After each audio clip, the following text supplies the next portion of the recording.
नाजरीन आदाब, आप देख रहे हैं हमारा प्रोग्राम खास मुलाकात।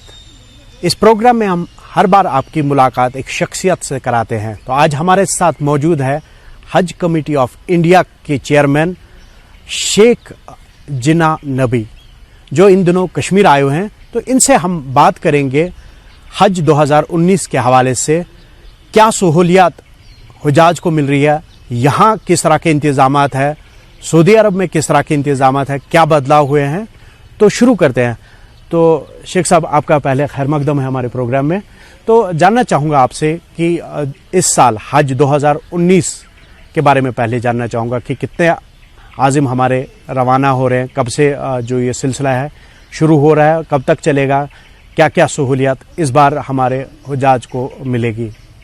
सबसे पहले मैं अल्लाह का लाख लाख शुक्र अदा करता हूँ कि ऑल इंडिया हज कमेटी का मुझे चेयरमैन बना गया है। मैं हमारे माइनॉरिटी मिनिस्टर मुख्तार अब्बास नकवी का मेरे दिल से शुक्र अदा हूँ। और आज मैं यहाँ पर श्रीनगर में आया हूँ, उन मेरे भाइयों को भी मैं यहाँ पर मेरे दिल से शुक्र अदा करता हूँ।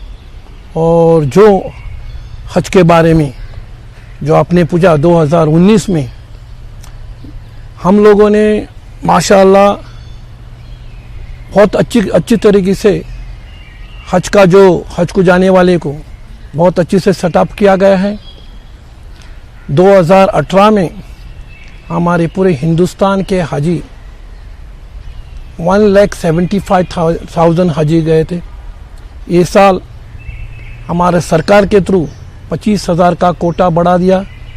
2 लाख हाजी इंशाअल्लाह ये साल हज को जाएंगे। 1,40,000 हज कमेटी ऑफ इंडिया से जाएंगे। 60,000 प्राइवेट टूर कॉर्पोरेट से जाएंगे। हम लोगों ने 1,40,000 हजों के लिए जितना रिक्वायरमेंट इन सऊदी गवर्नमेंट के थ्रू उनसे बेनिफिट मिलना चाहिए, वो हम लोग ने किया गया है। लास्ट टाइम कुछ प्रॉब्लम हुई थी मौलिम की खाने के बारे में। ये साल अल्हम्दुलिल्लाह हम लोग जाके हमारे मिनिस्टर साहब मुख्तार अब्बास नकवी, सीओ साहब, सीजी साहब और हमारे हज कमेटी कुछ मेंबर जाके वहाँ पर मौलिम से बात की और उनसे कहा कि ये साल हमें खाने के उसमें कॉम्प्रोमाइज़ नहीं होना चाहिए, खाना सही मिलना चाहिए, फ्रेश खाना मिलना चाहिए। हम लोग बात करके आए। ट्रांसपोर्ट के बारे में जो भी कुछ गलत होती वहाँ पर, उसके बारे में भी हम लोग बात की गई है। जो भी एकोमोडेशन में लास्ट ईयर 900 रियाल थी मदीना में, मरकज़ा में, अल्हम्दुलिल्लाह मैं मेरे 2 मेंबर्स काजबी साहब और इनायत कुरैशी वहाँ गए थे। वहाँ पर जाने के बाद हम लोगों ने 100 रियाल मदीना में, मरकज़ा में कम कर गए। अजीजा में 50 रियाल कम हुए। तो ओवरऑल 150 रियाल हम लोग कम करके आए। It is big amount, crore of rupees हम लोगों ने हजों के लिए बेनिफिट किया गया है। दूसरी बात, हमारे ऑल इंडिया हज कमेटी के थ्रू से हजों को जाने के लिए हजों को हमने जो पासपोर्ट पर हमारा वीज़ा कॉन्सुलेट में जाना पड़ता था, ये टाइम नहीं हुआ। डायरेक्ट सऊदी गवर्नमेंट ने हज कमेटी में टाई करके हमने वहीं पर हज कमेटी से वीज़ा मारी गई है। दूसरी बात, हमारे हज्जान बहुत साल से हज्जान को जाने को बहुत तकलीफ होती थी। विदाउट द महरम नहीं जा सकते थे। पूरे वर्ल्ड में विदाउट द महरम जाते थे। हमारे सरकार के माननीय प्राइम मिनिस्टर ने गए साल सऊदी गवर्नमेंट से बात करके करीबन 1350 हज्जान लास्ट ईयर गए थे। और इस साल अल्हम्दुलिल्लाह 2450 हज्जान अभी जाएंगे विदाउट द महरम। It is big things. दूसरी बात, कोटा मिलने के लिए हमें हज कमेटी में करीबन 3-3.5 लाख फॉर्म होते थे और हमारा कोटा कम था। 3-3 बार 4-4 बार फॉर्म भरते थे, उनको लॉटरी नहीं लगती थी। अभी ये साल हमारे सरकार के थ्रू हमारे प्राइम मिनिस्टर ने हमें 25,000 का कोटा बढ़ा के दिया। वो 25,000 कोटा में 60-40 में हमें ऑल इंडिया हज कमेटी को 1,40,000 और बाकी के रिमेनिंग तो प्राइवेट में दिया गए। इतनी हमने सहूलत मिली है। तो शेख साहब, बात करें जैसे अभी आप कह रहे थे कि मतलब वहाँ पे हमने फैसिलिटीज़ को इम्प्रूव किया है और उसमें काफ़ी सुधार देखने को इस बार मिलेगा। तो लेकिन बात करें जो यहाँ से रवानगी का सिलसिला शुरू हो चुका है, तो यहाँ पे भी कुछ बदलाव किए गए होंगे। तो वो क्या बदलाव है, कैसे सहूलियत हमारे हुजाज कराम को यहाँ पे मिलेगी रवानगी के टाइम पे, क्या क्या चीज़ें यहाँ पे दस्तियाब उनको रहेगी, उस पर थोड़ा बात करें। यहाँ पर अल्हम्दुलिल्लाह एवरी एम्बार्केशन पॉइंट में जो हज कमेटी का जो सहूलत रहती है हजों के लिए, उतनी हम लोग सहूलत देते हैं। रिक्वायरमेंट किसी हजी को कभी यहाँ पर प्रॉब्लम नहीं हो चुका। प्रॉब्लम होता था एयरक्राफ्ट का, जो डिले हो गया, वहाँ पर कुछ जाने के लिए टाइम सही नहीं मिला, खाने का प्रॉब्लम था। अल्हम्दुलिल्लाह अभी 3 साल हो चुके हैं, जब हम लोग हुए रहे तभी से किसी का इंडिया में किसी का प्रॉब्लम नहीं आया। तो हमारी जो हज कमेटी और हमारे जो सीओ साहब है, तो पूरे हज के जाने से पहले हम लोग मीटिंग लेते हैं और पूरे जो एम्बार्केशन में पॉइंट में हमारे एक मेंबर जाते हैं और वहाँ की डिफ़िकल्टी जो है वो लाके हमारे हज कमेटी में डालते हैं मीटिंग में, और वो हम लोग सुधारना करते हैं और इसीलिए वो प्रॉब्लम नहीं होता। जैसे अभी आपने बात की कि सऊदी अरब में क्या क्या सहूलियत मिल रही है और क्या क्या वहाँ पे सुधार किया गया है, लेकिन अगर हम बात करें जो यहाँ से लोग जाने वाले हैं, तो उनकी भी आपने बात की कि उनको कैसे सहूलियत बहम रहेगी यहाँ पे। लेकिन कई सालों से एक शिकायत रही है, जो भी इस सफ़र पे लोग जाते रहे हैं, उनका कहना है कि वो एडवांस में बुकिंग करते हैं एयरलाइंस के, जबकि जब रूटीन में फ़्लाइट बुक करते हैं वो कम पैसे में उनको टिकट मिलता है, और जो हज के लिए एडवांस में काफ़ी वक्त पहले ये बुकिंग्स होती है, लेकिन उसके बावजूद भी जो पैसा है ज़्यादा देना पड़ता है। ऐसा क्यों? अल्हम्दुलिल्लाह, बहुत अच्छी बात है, अच्छा क्वेश्चन आपने किया। ये साल हम लोगों ने एयरक्राफ्ट को, बहुत से एयरक्राफ्ट को हमारे कंपनी से बुलाया गया था। उसी में ज़्यादा से ज़्यादा हमारे 2 या 3 आए थे, वहाँ पर 3 या 4 कुछ आए थे। हमारे Saudi airlines, air India, spy jet और कोई आया था इसका। उसमें जो टेंडर में हम लोग डाला था, टेंडर में लो टेंडर जो था रेट थी तो एयर इंडिया की थी। तो बाद में उसके बाद सऊदी का तो बहुत हाई था, तो एयर इंडिया की रेट में अल्हम्दुलिल्लाह ये रेट बहुत कम थी। लेकिन एयर इंडिया के पास उतना कोटा नहीं था लेके जाने के लिए, उसका कोटा सिर्फ 50,000 था और हमें चाहिए था 1,40,000, और दूसरी तो कंपनी नहीं आई। तो हमने बहुत कोशिश की, सऊदी एयरलाइंस के पास हमने करीबन 4-5 मीटिंग ली, मिनिस्टर ने मीटिंग ली, हमारे सीओ साहब ने मीटिंग ली, बहुत से मीटिंग ली, फिर भी अल्हम्दुलिल्लाह उसने कुछ रेट हम हजों के लिए कुछ कम किया। वो पूरा टैली होने के बाद जो एयर इंडिया और सऊदी एयरलाइंस का फेयर कंबाइन करके ये रेट बढ़ गए, एक रेट हो गया। बढ़ने का मतलब कि हम लोग पहला बुकिंग नहीं होती कि इसीलिए कि हमारा आफ्टर प्रोसेसिंग होने के बाद हमारा प्लॉटिंग है। उससे पहला हम लोग डायरेक्ट एयरक्राफ्ट से बात करके, हम लोग जो प्राइवेट है वो पहले से ही उनका जो ये रहता है, तो पहला ही पैसे डाल के रखते हैं उन लोग, और उन लोग रेट करके चले।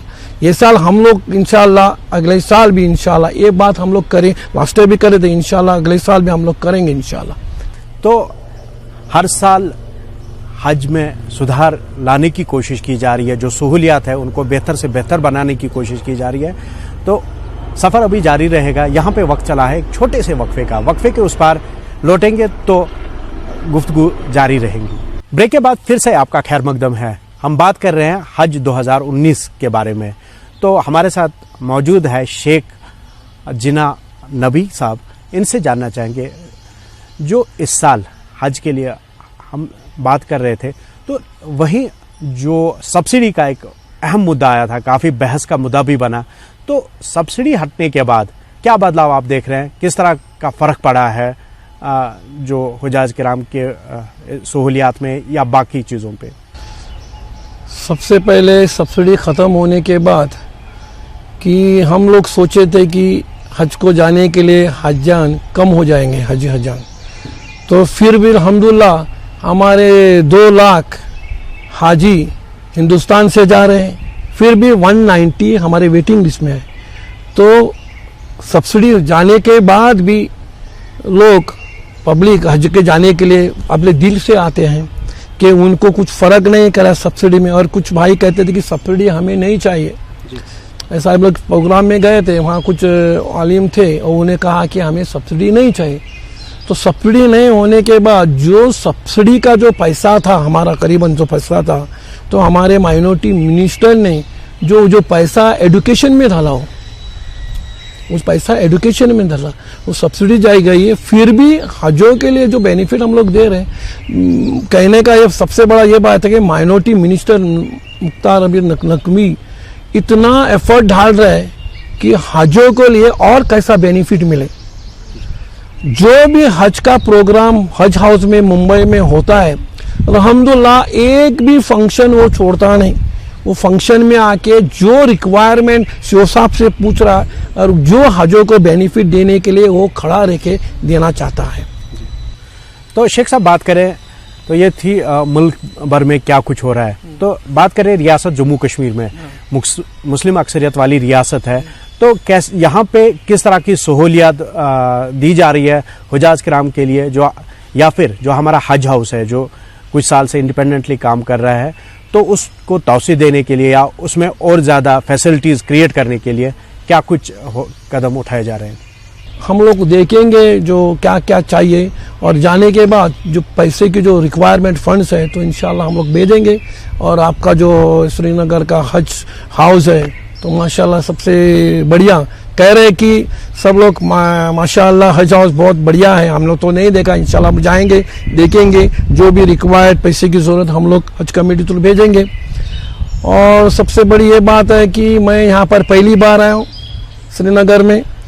हमारे गोवा में, मैं गोवा वाला हूँ, आपके श्रीनगर में जम्मू कश्मीर के जो भाई वहाँ पर बहुत है, जो उनके साथ हमारा लेना धंधा बिजनेस का रिलेटिव्स है, बहुत दोस्ती है हमारी।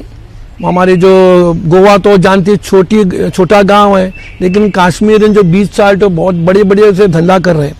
तो वो कह रहे थे कि एक बार यहाँ पर आओ, तो अल्हम्दुलिल्लाह मैं यहाँ आके देखा तो कुछ देखने का बाकी भी है। तो कुछ कह रहे थे कि जन्नत यहाँ पर है। अल्हम्दुलिल्लाह मैं भी देख समझता हूँ कि यहाँ का जन्नत है। इंशाल्लाह हम लोग देखेंगे। और जो भी हमारे इसमें कश्मीर में, जो श्रीनगर में जो हमारे हज कमेटी जो रिक्वायरमेंट है हजों के लिए, हजान के लिए requirement, anything requirement in our side, definitely will help for हजान एंड श्रीनगर। तो जैसे बात करें, जैसे कोटा हमें मिलता है, तो आपको लगता है कि वो काफ़ी है? क्योंकि जैसे मैं अभी आपसे बात कर रहा था कि मुस्लिम अक्सरियत वाली रियासत है, तो यहाँ पे पॉपुलेशन ऑलमोस्ट 80% मुसलमानों की है। तो जितना इस साल हमारा करीब 11,500 जो हुजाज किराम है सफ़र महमूद पे रवाना हो रहे हैं, तो आपको लगता है कि काफ़ी है या इसमें और इंशाअल्लाह इसमें भी कुछ जोड़ा जाना चाहिए, क्योंकि यहाँ पर आबादी मुस्लिम की है, 80% मुस्लिम है। इंशाअल्लाह ये भी जो पॉइंट, जो रिक्वायरमेंट जो कि कोटे के बारे में मैं बात करूँगा मिनिस्टर से, और आपके लिए जो स्टेट में जो इंशाअल्लाह रिक्वायरमेंट जो कोटा हम लोग बढ़ा के देने की भी हम लोग कोशिश करेंगे इंशाअल्लाह। शेख साहब, जैसे हज के अफेयर्स जो हमारे एक्सटर्नल अफेयर्स मिनिस्ट्री में आते थे, लेकिन उनको अब माइनॉरिटी जो हमारा मिनिस्ट्री है उसमें लाया गया है, तो उसके बाद क्या बदलाव आप देख रहे हैं? क्या बदलाव होंगे? किस तरह का इसमें और ज़्यादा जो बदलाव होंगे, कैसे सहूलियत में बेहतरी होगी और क्या क्या चेंजेस आप देख रहे हैं इस कदम से हो सकती है? माशाअल्लाह, हमारे माइनॉरिटी मिनिस्टर होने के बाद हमारे हज कमेटी का अलायंस टाइम हुआ होने के सब, तो हमारे हज कमेटी में मैंने अभी बताया जो रिक्वायरमेंट जो चाहिए हज हाउस के लिए भी, आप आके मुंबई में भी आके हज हाउस में देखो, करीबन 3-4 साल से हम लोग देख रहे थे वहाँ पर कुछ डेवलपमेंट नहीं था। हज कमेटी का माइनॉरिटी मिनिस्टर मुख्तार अहमद नकवी ने जो हज हाउस में जो रिनोवेशन के लिए इतना डेवलपमेंट हो गया, पहला 3 साल में कभी नहीं हुआ था। माइनॉरिटी मिनिस्टर में जाने के बाद अहमद नकवी साहब ने इतना डेवलपमेंट हुआ। और वो माइनॉरिटी मिनिस्टर मुख्तार अहमद नकवी, उसकी सोच ये है कि हजों के लिए क्या बेनिफिट मिलना चाहिए। वही हर टाइम आते वो डिस्कसिंग यही करते, हम लोग क्या कर सकते हैं क्या नहीं कर सकते, यही डिस्कसिंग होती है उनकी। बहुत इम्प्रूवमेंट हो गया, 3 साल में नहीं था, इम्प्रूवमेंट बहुत। हमारे मिनिस्ट्री होने के बाद कोटा बढ़ गया और मेरे बहन मेरी माँ को हज को नहीं जाने मिलता था, विदाउट द मेहरम हो गया। सऊदी गवर्नमेंट से एवरी टाइम बढ़ रहा था, वो घट गया, हम लोग घटा रहे। नकवी साहब ने लास्ट टाइम मुझे भेजा स्पेशल, तो मैं वाइस चेयरमैन और हज कमेटी का फाइनेंस का चेयरमैन था, मैंने घटा के आया रेट। तो इतना नकवी साहब इम्पोर्टेंट दे रहा है हज के बारे में, अल्हम्दुलिल्लाह मैं उसकी कितनी तारीफ किया तो कम। माशाल्लाह बहुत अच्छा काम कर रहा है। तो बात करें सऊदी अरब की, फिर से एक बार वहाँ जाते हैं, तो जो वहाँ पे एक्सपेंशन, हरम पाक के आसपास जो एक्सपेंशन हो रहा है, काम हो रहा है, कंस्ट्रक्शन का काम चल रहा है, उसकी वजह से कहीं मतलब जो ग्रेडिंग में कमी लाई गई। इस बार भी जैसे हज कमेटी ऑफ इंडिया की या सऊदी गवर्नमेंट से यह आया था कि जो ग्रीन में जिन्होंने ऑप्ट किया है वो अजीजिया में शिफ्ट हो जाए, क्योंकि जो हरम पाक के नज़दीक के इलाके में जो कंस्ट्रक्शन का काम है वो हो रहा है, उसकी वजह से वो ज़्यादा लोगों को वहाँ अकोमोडेट नहीं कर पाएंगे।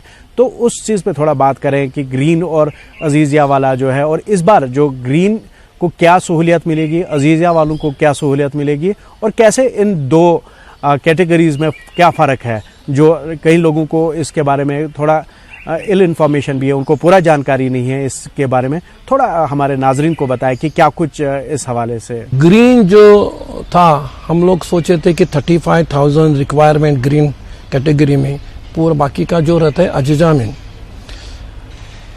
कुछ हम लोग पहले बीएससी कमेटी गई थी, तो मैं गया था, करीबन हम लोग चाहिए 35,000 कैपेसिटी थी, तो हम लोग मिले 12,500 होने के बाद हम लोग समझे कि वहाँ पर हमें ग्रीन एकोमोडेशन के लिए नहीं मिलेगा। तो हम लोग ने बताया कि जो भी ग्रीन में है तो अजीजा में डाइवर्ट करो। उसके बाद अभी फ्रेश न्यू आया, हमारे दूसरी बीएससी गई थी, उन्होंने वहाँ पर हमारे सीजी साहब ने बात करके कुछ बिल्डिंग ओनर से और 12,000 मिल गए हम लोग को।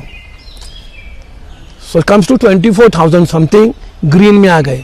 और जो हम लोग ने उनसे अजीजा में बताया, ग्रीन वाले को बताया था कि अजीजा में जा, फिर हम लोग अजीजा जो अजीजा में है उनसे कांटेक्ट करके आपको एकोमोडेशन जो ग्रीन में मिलने वाला वापस मिल जाएगा। तो ऑलमोस्ट जो भी है उतना ग्रीन में मिलेगा इंशाल्लाह। ग्रीन में वहाँ पर खाना पकाने को नहीं मिलता है, अगर वो खाना है तो बाहर जाके होटल में खाना पड़ता है। हरम एकदम बगल में है, क्लोज है, 5 टाइम नमाज पढ़ सकते हैं, हरम में जाके खाना खा सकते हैं, चाय पी सकते हैं, उतना डिस्टेंस नज़दीक है। वो बेनिफिट हमारे ग्रीन वाले को मिलते हैं। अजीजा में वाले को, अजीजा टू हरम करीबन 6-7 किलोमीटर है, 5 मिनट में वसूलती वहाँ पर। अजीजा में आप खाना पका के खा सकते हैं, जो भी आपको खाना, चिकन मटन वटे जो भी है आप बना के सकते हैं। ग्रीन में नहीं बन सकते, वो बेनिफिट अजीजा में है, ग्रीन में खाना पका नहीं। लेकिन ट्रांसपोर्ट तो 5-5 मिनट में अजीजा टू महरम है। शेख साहब, यहाँ पे आपको रोकना चाहूँगा, यहाँ पे घड़ी इशारा कर रही है एक वक्फे का। हम वक्फे पे चलते हैं और वक्फे के उस पार जल्द हाजिर होते हैं और आपसे फिर बातचीत जारी रहेगी। ब्रेक के बाद फिर से आपका खैर मकदम है। शेख साहब, बात करूंगा कि जो हमारे हज हाउसेज है मुल्क भर में है, तो किस तरह की फैसिलिटीज़ वहाँ पे मौजूद है, और जो अब कुछ हमारे पुराने भी जो हज हाउसेज है, अब इंफॉर्मेशन टेक्नोलॉजी का ज़माना है, मॉडर्नाइजेशन का ज़माना है, तो मॉडर्नाइजेशन के हवाले से क्या कुछ हो रहा है मुल्क के मुख्तलिफ शहरों में जो हमारे हज हाउसेज है, और साथ में जो जम्मू कश्मीर है या कश्मीर की हम बात करें, जो श्रीनगर का हमारा हज हाउस है, इसमें भी आप बात कर रहे थे, तो उसमें क्या कुछ आप देख रहे हैं, क्या कुछ करने जा रहे हैं? सबसे पहली बात कि हज कमेटी ऑफ इंडिया हज हाउस जो बनने के लिए पैसा वो दे रहे, 2 करोड़ से अभी 5 करोड़ दे रहे बनने के लिए, रिनोवेशन के लिए नहीं। अभी आपका श्रीनगर का जो ऑलरेडी बांध रहा है उसमें जो बैलेंस है देने वाले हम लोग वहाँ पर आपके श्रीनगर में जो बैलेंस है वो देंगे। 5 करोड़ का समथिंग रिक्वायरमेंट है, वो हम लोग देंगे। अभी पूरे हिंदुस्तान में हमारे औरंगाबाद में, नागपुर में, केरला में, ऐसे कुछ स्टेट्स है, वहाँ पर हज हाउस का काम जोर से चालू हो रहा है। उन्हें भी हम लोग जो उनका जो पैसे की जो उनका जो ये फंड्स है करीबन 5 करोड़, तो हम लोग उनसे दे के जो हज हाउस में जो रिक्वायरमेंट अलग अलग टेक्निकल का जो अभी इम्प्रूव हो रहा है, तो उसके बारे में हम लोग उनसे कह रहे हैं कि उसमें ध्यान दो, और जो हजों के लिए दूसरे कहाँ पर नहीं जाना चाहिए, बैंक में, इसमें, तो वहाँ हज हाउस में पूरा जो फैसिलिटी रहना चाहिए उसमें भी हम लोग देख रहे हैं। तो अभी आप कश्मीर आए हैं, तो कश्मीर आप खैर अभी सुबह सुबह ही पहुंचे हैं, तो यहाँ का आबो हवा कैसे आपको ट्रीट कर रहा है? कितने दिन आप यहाँ रहेंगे? क्या क्या देखने जा रहे हैं? और ख़ासकर अगर हम हज के हवाले से बात करें, तो हज के हवाले से क्या कुछ आप क्या सौगात दे के जाने वाले हैं? मैं सब श्रीनगर के जो हाजी जाने वाले हूँ उनसे दुआ करता हूँ, पूरे श्रीनगर को, पूरे हिंदुस्तान को, पूरे हमारे हज कमेटी के मेंबर्स, सीओस, हमारे prime minister Mukhtar Abbas Naqvi, minority minister से दुआ करो कि पूरे हम सही सलामत रहे, हमारे भाई का सहूलत रहे, कि मिल जोड़ के रहे, ऐसी दुआ करें, और अच्छे से जाके हज पर वापस अल्हम्दुलिल्लाह अच्छे से आएँ। और जो श्रीनगर और गोवा कि मौसम ऐसा ही एक ही लगता है, गोवा का भी मौसम ऐसा ही कूलनेस रहता है, ठंडाई है, कि सडन मंत्र है वो बारिश के सीजन में, मतलब कूलिंग यही रहता है। कि श्रीनगर में अभी हम लोग आज ही आए हैं, देखेंगे इंशाल्लाह। तारीफ बहुत होती है कि हर जाते हैं कि श्रीनगर जाना ज़रूरी है, और पूरे कहते हैं कि यह जन्नत है, तो हम लोग जाके देखेंगे इंशाल्लाह। और अल्हम्दुलिल्लाह श्रीनगर तो अच्छा ही रहेगा सबकी दुआ से, और हमारी भी दुआ है श्रीनगर वाले से।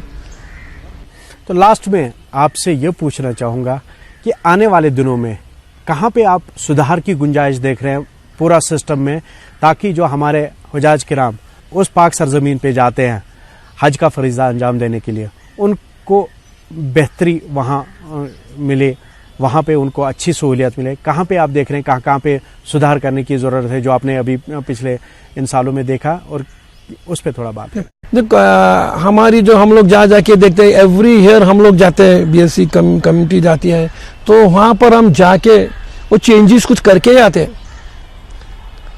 मेन वहाँ पर चीज़ है कि लास्ट टाइम वो डॉक्टर्स का कुछ प्रॉब्लम आया था, तो मैं डेलीगेशन में गया था, तो वहाँ पर डॉक्टर को भी और वो जो नर्सिस है उनको भी मैं इंस्ट्रक्शन दिया था, जो पेशेंट है उसको सही सलामत से डॉक्टर के हिसाब से चेक करो। वहाँ पर कुछ गलत होता था कि ऐसे ही लिख के देते थे, तो पेशेंट को देखा नहीं जाता। तो मैं वहाँ जाने के बाद बताया कि पेशेंट को बराबर चेकअप करो, उससे पूछो क्या बीमारी है, क्या है, उसके बाद उसको मेडिसिन दो। उसके बाद वहाँ पर मीटिंग होने के बाद उन्होंने सेम फार्मूला यूज़ किया। इंशाल्लाह जो डॉक्टर की भी लास्ट ईयर से इंशाल्लाह ये कंटिन्यू सहूलत अच्छी हो जाएगी। एकोमोडेशन तो मतलब बताया मैं माशाल्लाह अजीजा में नंबर 1 5 स्टार के ऐसे बिल्डिंग है और वहाँ पर सहूलत तो माशाल्लाह बहुत अच्छी मिलते हैं। ग्रीन में भी हम लोग जो बिल्डिंग देखते हैं हमारी सिलेक्शन के बाद वो एग्रीमेंट होता है। वहाँ पर सिर्फ खाने का ही प्रॉब्लम होता है, खाना पका नहीं सकते, होटल में खा सकते हैं। जो भी हमारे सऊदी गवर्नमेंट के से जो भी हमारे मुख्ताराबाद नकवी जाके आके जो भी उनसे रिक्वायरमेंट चाहता है वो भी सऊदी गवर्नमेंट उनसे मिलता है। ये हमारी हज कमेटी की यह है सोच है और मुख्तार साहब की सोच है। इंशाल्लाह हम लोग इम्प्रूव करेंगे और भी डिफिकल्ट है तो डे बाय डे हम लोग का यही है, जो बेनिफिट मिलना चाहिए उसमें हम लोग हाथ साथ डालते हैं बस। अल्हम्दुलिल्लाह। शेख साहब, आपका हमारे साथ बात करने के लिए बहुत बहुत शुक्रिया। उम्मीद करते हैं कि आपको हमारा ये प्रोग्राम पसंद आया होगा। और जैसे शेख साहब हमारे साथ बात कर रहे थे और कह रहे थे कि हज में किस तरह से बेहतरी लाई जा रही है, जो यहाँ हमारे हुजाज किराम है उनको जो वहाँ पे सहूलियत पहुँचाई जा रही है वो कैसे मिल रही है और आने वाले वक्त में उसमें और कैसे बेहतरी लाई जा सकती है। आज के लिए बस इतना ही।